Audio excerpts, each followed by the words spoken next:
I've been an internet marketer for several years now. One thing I've noticed is that a lot of the marketers that create software products are the ones that end up having seven-figure businesses. So that's one of the reasons why you want to get into the software business. I'm not saying that you're going to have a seven-figure business or a six-figure business, but it is a very lucrative industry.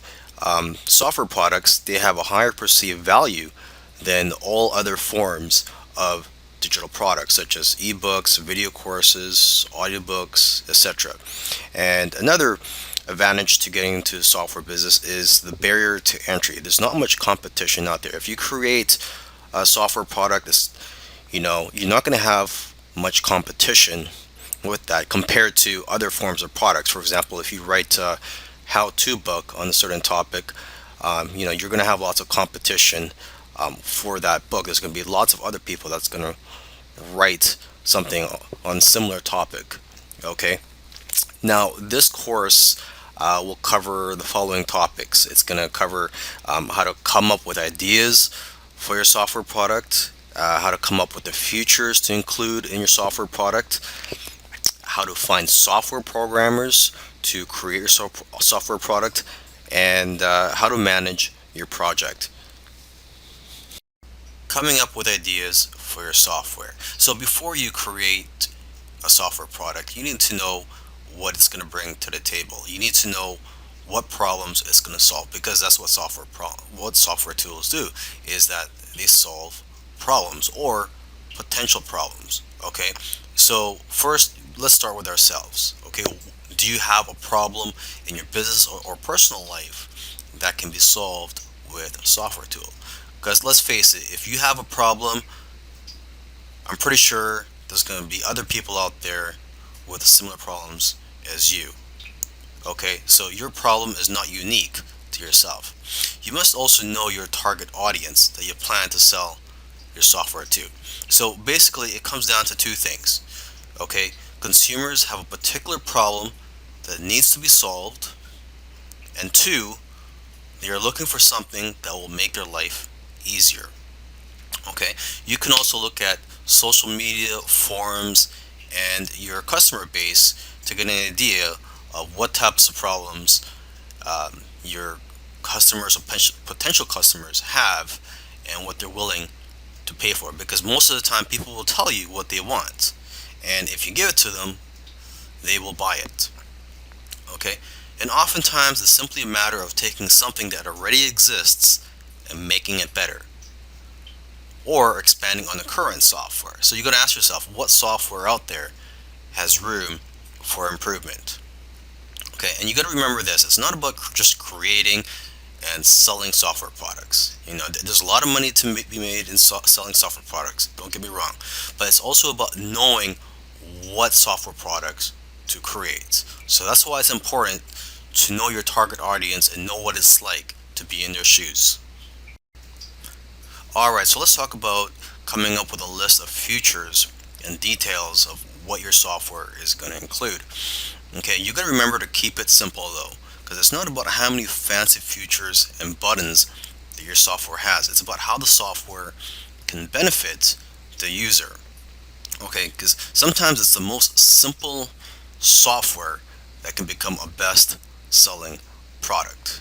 Okay, but before you can approach a software developer, you must have a list of features and details about the software product you plan to create. Okay, so to get ideas, you can look at other software products in a similar industry, and also what you can do is go to a website called hotscripts.com.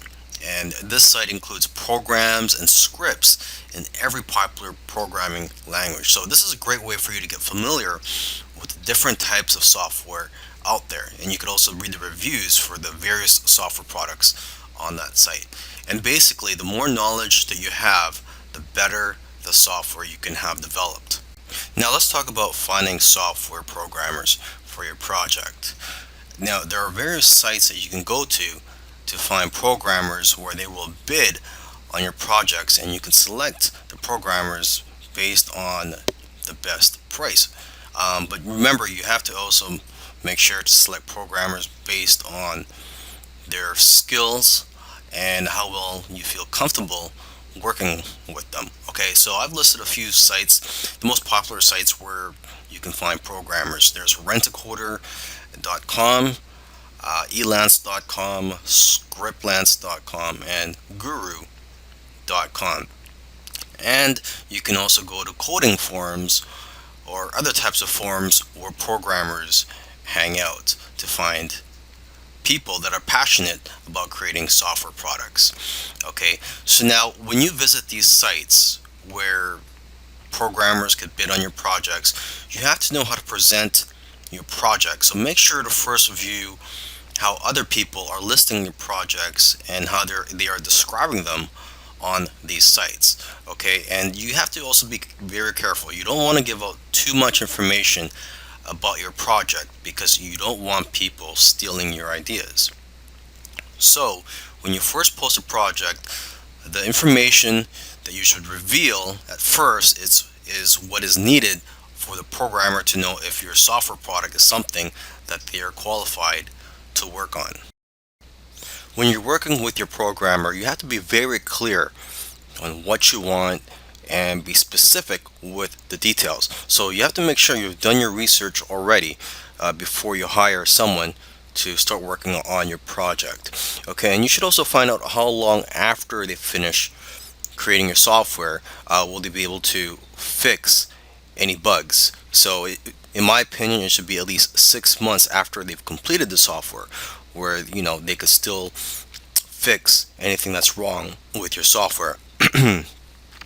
Another thing you want to do when you're creating a software product is not to just outsource everything to the programmer and then just be hands off. I mean, you really have to get involved and get your hands dirty if you really want this to be a successful software product.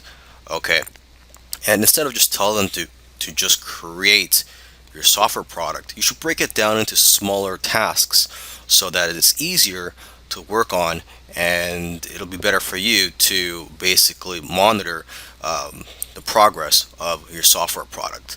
Okay, so for example, you can have weekly or bi-weekly tasks or goals for them to complete to make it easier for you to manage this project. Okay, and you could also encourage your programmers or coders by giving them bonuses for doing well on some of the tasks that you give them. Okay, and you also want to let your programmers know ahead of time what your budget is so they know what to expect. And so with that being said, you shouldn't pay by the hour because it's hard to track the actual hours that they work, and that only encourages people to take their time on your project.